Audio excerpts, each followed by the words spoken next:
করছি বিচার পাবার আশায়। কারণ আমাদের পশ্চিমবঙ্গে আমাদের পশ্চিমবাংলায় বিচার এখন প্রহসনে পরিণত হয়েছে। কারণ আমরা বিচার চাই কিন্তু বিচার পাচ্ছি না। প্রথমে যে মেয়েটি খুন হয়েছিল তারপরে সেটাকে বলেছে আত্মহত্যা, তারপর 3 দিন অনেকক্ষণ বাদে বলা হয় এটা একটি খুন, কিন্তু সেভাবে বিচার হয় না। হ্যাঁ,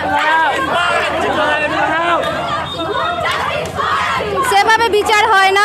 বিচার প্রক্রিয়া একটি সচল প্রক্রিয়া, কিন্তু আমাদের মাননীয় চান সেই বিচার প্রক্রিয়াকে স্তব্ধ করে দিতে। উনি আর্জি করে সামনে পর্যন্ত 144 ধারা জারি করেছেন যাতে কিনা আমরা প্রতিবাদ থামিয়ে দিই, কিন্তু প্রতিবাদ চলবে।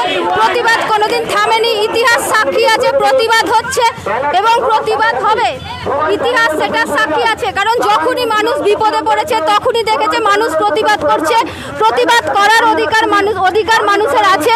আমরা গণতান্ত্রিক রাষ্ট্রে বসবাস করি, আমরা প্রতিবাদ করব এবং আমাদের যত দিন পর্যন্ত আমরা এই প্রতিবাদে সাড়া না পাচ্ছি, বিচার কাজ না পাচ্ছি, আমরা থামবো না।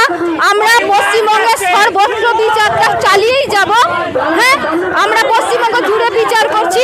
আমরা মাননীয়ার শেষ পর্যন্ত একটা পরিণতি চাই, যে এমন পরিণতি হোক যে সেই আর্জিকরের মেয়েটি আত্মা শান্তি পায়।